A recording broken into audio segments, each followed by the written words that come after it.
Hey there everybody, Eric from Outer Limitless coming at you today with another video. Now in today's video we're going to take a look at my Pulk Sled update. This video is an update from a series of videos that I put together last year. If you are interested in seeing how I built this sled and how I assembled it, I encourage you to take a look back at one of my previous videos. And if you're interested in some of the gear that I pulled in this Pulk Sled last year, you can also look back at that as well. Now this Pulk Sled here is based upon the Shappel Jet Sled Jr. I found this to be an excellent option for the types of trails that I go on. Now at this time of the year, for me, it can be very difficult to carry a substantial amount of gear into the mountains. So a nice option is to pull it in a Pulk Sled. So last year, I was very fortunate to go on a couple of trips. It turned out to be an excellent option to carry a good amount of gear, much more gear than I would have been able to carry on my back. And that proved to be very important. Now at that time, I was testing a whole bunch of brand new gear and didn't want to rely solely on it. So I'm lucky in the fact that I had some redundancy. It turned out on that trip I had a pretty bad shelter failure and ended up kind of soaked in the middle of the night. But because I was able to carry enough redundancy, it kept me safe and I was able to continue on with my trip. So at this point today, I'm going to go through the contents of this update. I have some brand new gear that's very exciting to me. I'm actually greatly looking forward to getting it out on the trails. But with that said, I have a ton to show you, and if you're interested in seeing a little bit more about what I'm about to talk about, do me a favor. Stay tuned.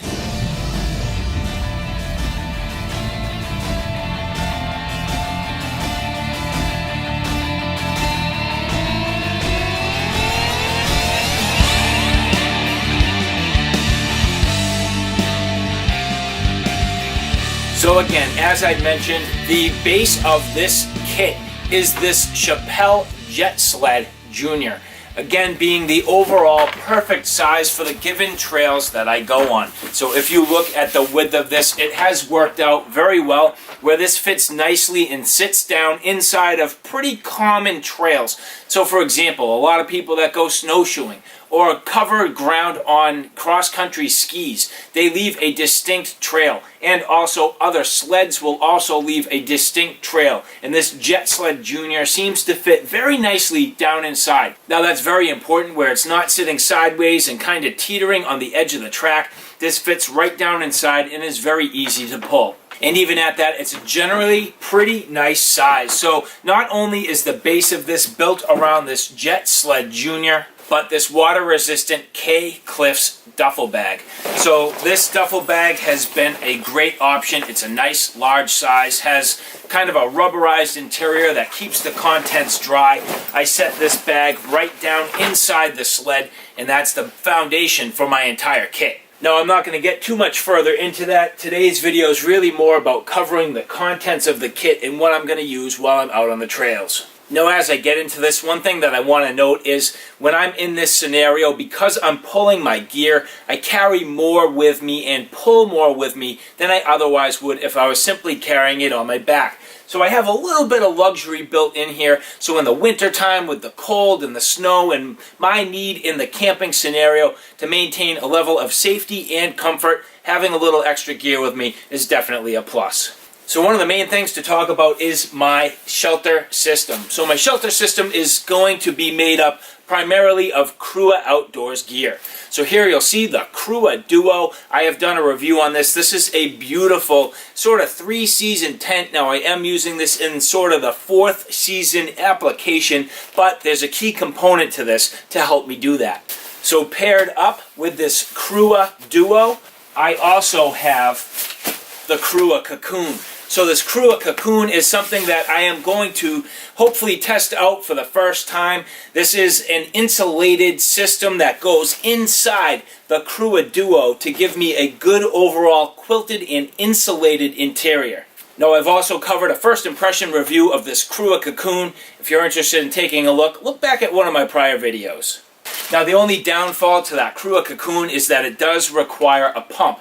The KUIU Cocoon has an airframe and this is a bulky item. So before my next upcoming trip, I'm trying to do a little bit of experimenting with a small battery-operated pump and trying to get away from this bulky item. But it is possible I may need to carry this. But the good thing is, in the Pulk Sled, I shouldn't notice the weight or the bulk. Now also, as part of my shelter system, I have a small experimental tarp here. This is a tarp from 2Go Systems. Now, this isn't a final version. This is kind of a middle ground beta testing tarp here, something that I wanted to bring with me and really test it out in the elements, not only for the overall capabilities and quality, but also for the pattern and how this looks out in the field. But that's for another day. At this point, I'm just going to move on. But this is, as I mentioned, beta testing experimental tarp that I'm hoping you'll see more of pretty soon. Now, talking about 2Go Systems, I have two 2Go Systems sleeping bag systems. This here is the Therm. So the Therm can be used either as a hammock pod or underquilt system. It can be used as a straight up sleeping bag, or it can be used as a quilt. Now, this is a good quality, thick and well insulated sleeping bag. This is my primary sleeping bag for the trip. However, with that said, I have never used this out in the field. So I have mentioned in the past, I do not like testing equipment in the field for the first time, especially when I'm deep in the mountains. Now, where it's winter time and deep in the mountains, I simply cannot trust just this one thing. Even though I think I'll be fine, I definitely wanted just a little bit of redundancy. So with that, I will be bringing a second 2Go Systems sleeping bag system. This here is the Shift Quilt. So the Shift Hybrid Quilt is really kind of a 3-season quilt slash sleeping bag. This also can be used as potentially a hammock underquilt or even a cocoon system. But for me, this is something that I have used quite a bit. I know the limitations and I know I can trust it. So bringing this in addition to the Therm is just a little bit of insurance in case I need it. Now, my sleep system, I like to have a little bit of comfort. So I am bringing my Klymit Inertia Ozone sleeping pad. This has a built-in pillow, and this is what I typically use. So giving me a little bit of insulation beneath my body is definitely a plus. But even though that has a built-in pillow, I still like my comfort. So bringing a couple of additional pillows. Here I have 3, one for behind my head, maybe a couple to put beneath my knees. I very much like that to get myself a good quality night's sleep. Now, for the most part, that wraps up my shelter and sleep system. But what about the clothing that I'm going to bring with me to keep myself warm? Well, I'll definitely have what I have on my body as I hike in. That to me is going to be a little bit of a wild card depending on the weather, depending on the conditions, and depending on how wet or sweaty I get. But I always want to have good quality dry gear, not only for when I get to camp, but definitely for sleeping.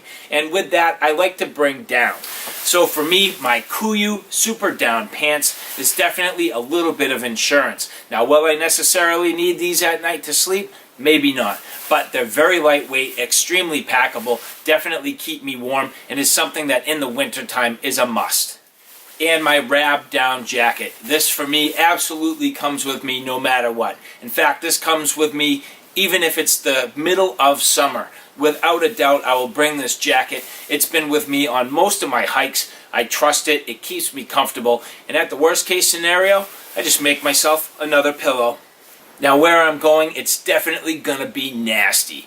And having something wool is possibly a savior. Now, wool to me, it's difficult. It can get wet. It can be saturated with moisture, and it weighs it down. It does perform better in the wet than some other materials. It still retains its thermal properties. And if it's not wet and I have the ability to stay nice and bundled up while I'm hanging out at camp, this wool sweater to me is definitely sweet. Now, the only problem is it's kind of heavy and a little bit bulky. So if I had to make a trade-off, I would be on the fence about this. It's my plan to try to pack this. It's my plan to try to get it into my sled.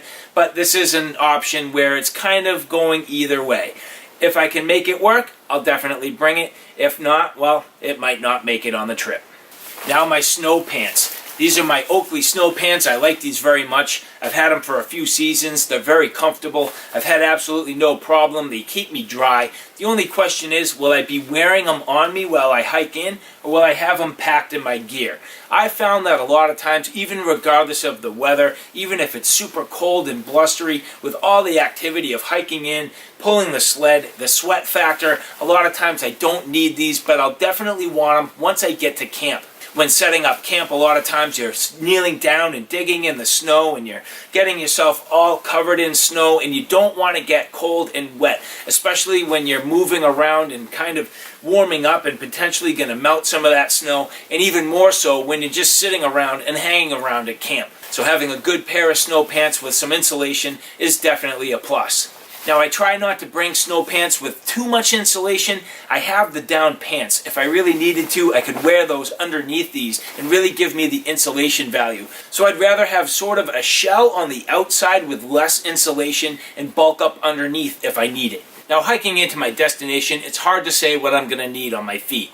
I know at minimum I'm going to have good quality, sturdy, and insulated boots. But what about my traction?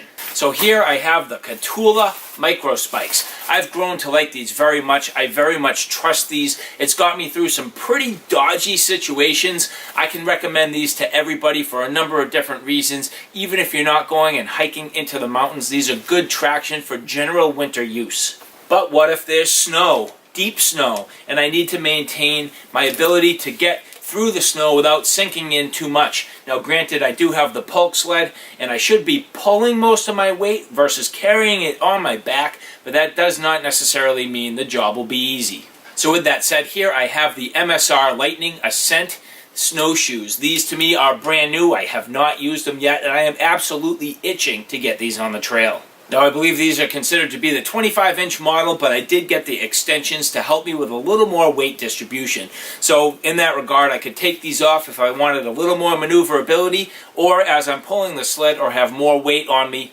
or if it is deeper snow, having these little extensions will definitely help. But these are something that are very new to my kit, and I'm absolutely excited to give them a try. So some gear that I had with me last year, these are some excellent snow shovels, very small and packable snow shovels from Bruk's Range. So these Bruk's Range mountaineering shovels, again, very small, overall very packable, but surprising for their given size how much work they can do. And having a couple with me, I'm always with somebody else. So I'm not just going to do the work by myself. I'm going to toss this off and say, hey buddy, get to work too. Now last year I brought a Gransfors Bruk Scandinavian forest axe. It's a beautiful axe and is capable of doing some wonderful work, but I found I was spending a huge amount of time chopping and bucking logs, and it was just driving me crazy. I mean, it was good exercise, but I spent a ton of energy processing wood for a fire. So I thought this time around it would be a little bit easier if I brought myself a nice buck saw. This is a beautiful heirloom quality piece that I bought from Stowell. Now I have reviewed this in the past, so feel free to take a look back if you want the details. Now speaking about my time at camp after preparing my fire and getting ready for mealtime, having a nice place to sit down, especially in the winter, and keeping yourself out of the snow and moisture is definitely a plus. So here you'll see this is my walk stool basic, a good quality packable little piece of kit. Doesn't add too much in the way of bulk, but adds a ton in the way of comfort and luxury. And so finishing up my thoughts about my food and my kit, here you'll see this is my Zoxy stove. And I'm just going to use this time around. I have a number of different options and different things that I've used at different times for different reasons where I'm not entirely worried about weight and I'm kind of looking for a good quality system. This Zoxy stove is definitely a great way to go. But I'll still need a cup, so my small titanium cup. Need my coffee, need to drink some water, maybe I'll have a vodka drink, you never know. But having a good quality titanium cup is always a plus. Now finishing up my thoughts about the tools. Now the last time around, I brought the Gransfors Bruk Scandinavian Forest Axe. This time around, I was thinking, why not mix it up? So here, this is the Tops Grandpa's Axe. A good quality, hard use axe, full tank construction, and something that can definitely take a beating. And for me, now my go-to, my Outer Limitless TFK T17. Now honestly, I think I could probably get away with just the saw and the knife, but I thought having the axe would be fun, give me some options. It's not going to bother me carrying the weight, and now I also have a little bit of redundancy. But I will be very interested to see how this performs out in the wilderness in a couple of capacities. A, the overall function, features, and ability to process wood, but equally important, the ability for it to resist rust. I'll be out in a snowy environment. I am looking forward to this kind of getting out there, being exposed to the elements to see if it has any issues. Now it's D2 tool steel. I don't expect to have any problems, especially where it's paired up with the Kydex, but there's only one way to test it, and that's to get it out there. Now as I hike in, I have opted to carry this Mystery Ranch bino harness. For me, having a chest carry is something that's a little bit new. I don't typically do that. Now, I'm leaning more towards trying to get into chest carry for a couple reasons. Mostly for my camera gear, to have something quick and easy that I can get to. In the past, I've carried my camera gear on my hip and on my side. I find it tends to drag my pants down, gets a little bit cumbersome, gets a little bit in the way. So having something a little more appropriately located on my chest I think will work better, and that is the purpose of the bino harness. But I have put together a video showing the contents of what I intend on carrying in here if you're interested, going back and seeing that video. But the main thing to talk about now is the fact that this does have my water filter. Now, it's wintertime. Hard to say what I'm going to come against. I also realize that the filter could potentially freeze. So I don't think this is ultimately a solution. I think I'll probably have to do something different. But for this particular moment and for right now, my filter is in here. So the last few things to cover is A, fire kit, and B, a med kit. Now these are not full just yet. These are pretty much at this point simulating my fire kit and my med kit. I do intend on these staying on the outside of the bag. The bag has a couple of pockets where you can get to things quickly and easily. These are nice little pouches. I think they're going to work very well for that application. They're going to pair up and slide right down inside this bag. I think it should work pretty well for me. Now at this point, I pretty much just need to get them outfitted and ready to go. Here I have a small bag of electronics. So this will have my phone charger, it'll have a lantern, my headlamp, a couple of extra batteries for my camera, a couple of charging cords. Very easy to get to, water resistant bag, and this is something I always bring with me on my trips. And some extra warm items. So in here, a wool hat, some warm socks, a scarf if I need it, an extra pair of gloves. I have my mittens. I have actually some down slippers that I use at my house all the time, but those will go in here and be part of my kit. Having the nice necessities to keep me warm on this trip, a little bit of redundancy in case I need it, and those slippers to keep my feet warm at night, that is definitely a must. Now one thing I'm going to try to do, and I don't know if it's going to work out well for me, here I have an Eberlestock duffel bag. My intention is to get all my clothing items and keep them in this so that I can take this one bag out of the Pulk Sled, bring it into my tent, and get myself situated. I do not necessarily need to bring all of the contents of the Pulk Sled into my tent with me. That would be kind of ridiculous. I can, for the most part, keep the Pulk Sled outside, maybe under that tarp that I'm intending on bringing, setting up a secondary shelter system other than my tent for some of the gear and some other things in case the weather's bad. But at that, just having my basic necessities with me that I could easily take out, remove, and bring them into my tent. So if I have the room and if I can make it work, I'm going to use this as well. Now to finalize my thoughts, the very last thing, what about the harness system? I have two ways to go.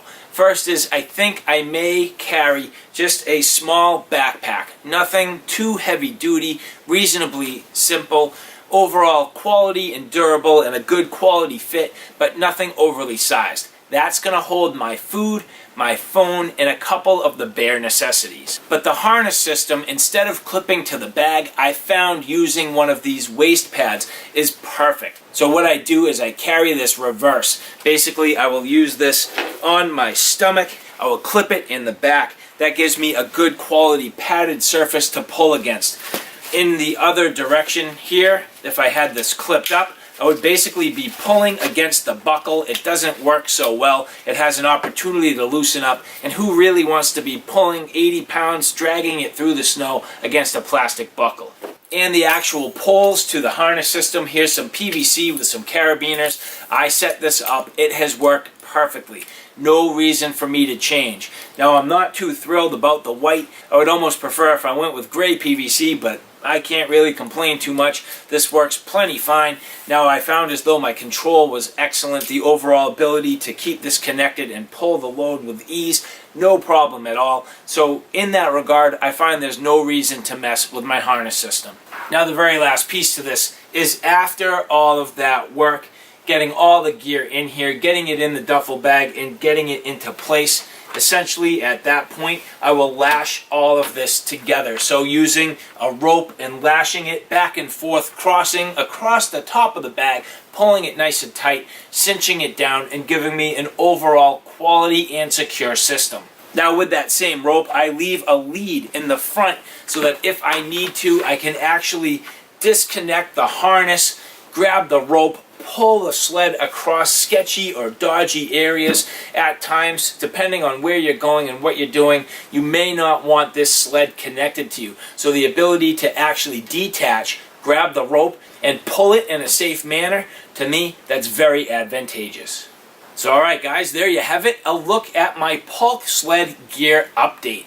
Definitely some new things over last year. I am totally excited to get out there and use it. I think some of this stuff, even though I haven't used it in the field, typically I don't like to test the gear out there, but I feel pretty safe, I feel pretty secure, and I have a pretty good understanding at this point in what I'm about to get into. So the next time you see this sled, I'm hoping I'm out on the trails. So alright guys, thanks for stopping by. I hope you like what you saw. I hope you found it a little bit informative. If you like what you saw, please like, share, and subscribe. And as always, thanks for stopping by. Take care now. I'll see you soon.